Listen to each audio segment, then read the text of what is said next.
Hi guys, so today's video is going to be a little different in that we discuss a weapon, review it, but we're also going to talk about your build and how to better, wait for it, synergize. Yeah, that's right. Your perks and armor and how to be more effective in PvP or PvE for that matter.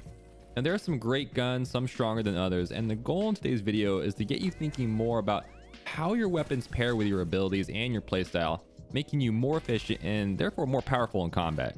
So our weapon review for this video is going to be on the new Xenoclass IV shotgun, which was just released for Beyond Light. This is a lightweight frame shotgun boasting 80 rounds per minute, rate of fire, and great handling traits as a lightweight shotgun frame. Now, if you remember the 7 Seraph CQC shotgun or Hawthorns, you'll be familiar with how this gun feels, and what's special about Xenoclass is its perk pool, which is enormous. Assault mag, Accurize, mag perks with a bunch of options, some good for PvP or PvE depending on your goal. Slideways, slide shot, surplus, auto loading, holster, underdog, hipfire, vorpal, 1-2 punch, trench barrel, demolitionist, killing wind, rampage, thresh, swashbuckler. I mean, it's insane what options you have to build out your Xenoclass the way you want it to work for you.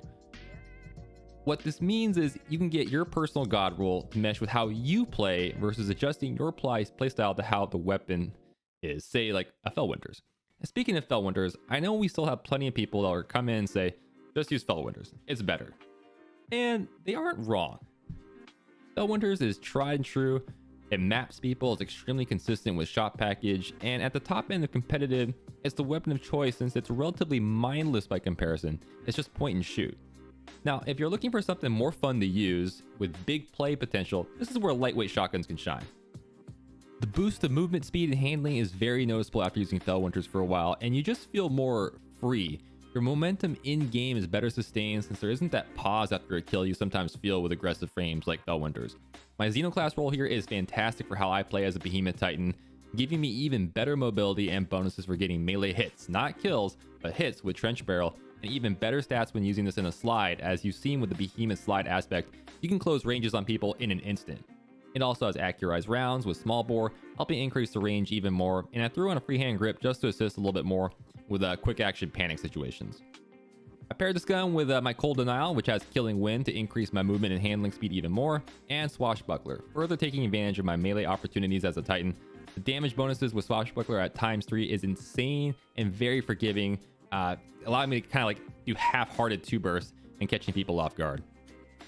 I did want to note, for armor bonuses, Beyond Light offered some new mods, which has resulted in even more specialization of your build for PvE. And, I see a lot of people going into PvE rocking just your regular reload, targeting, and unflinching mods, but nothing else.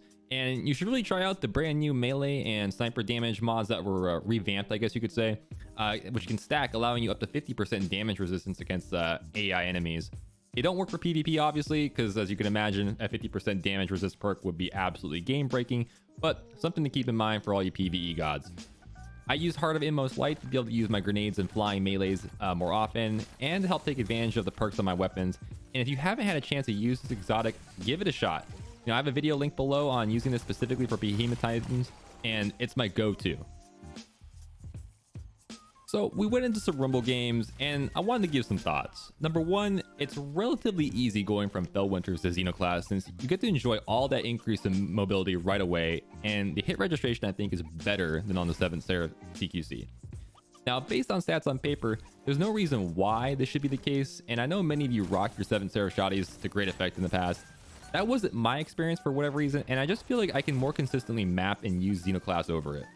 And number two, it's a lot harder going from Xenoclass back to Felwinters after enjoying all the perks and mobility. In fact, after using my Xenoclass consistently for a week, it's become my main because of how well it syncs with how I like to play. Borderline stupid. And I think this is where I found the most joy in Destiny the past year, and that's in the build development. Making any combo weapons you use as powerful as a Sturm Drain combo or Mida mini tool combo is a ton of fun and makes your character and experience more unique and engaging.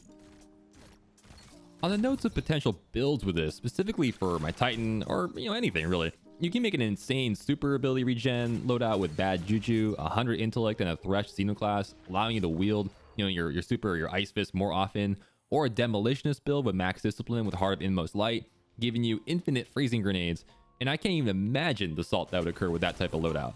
Hell, you could pair this with Mida multi-tool and have an uber mobility character with killing wind, letting you run circles around the map and catching people off guard constantly. This weapon is fun and good, giving it that unique Destiny feeling, which has felt lacking sometimes. How can you get your god roll Xenoclass? The most effective way to farm for this weapon appears to be grinding strikes, and with some folks reporting getting drops 1 every 3 strikes or so. Using tokens with Zavala seems to be pretty rough with your chances, so go out there, grind some strikes, hope you can get your god roll. Enjoy the gameplay here, and if you liked the video, please hit that like and subscribe button for more Destiny 2 content in the future. Thank you so much for watching, and I'll see you in the next video. Peace.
Legend is being forged in fire.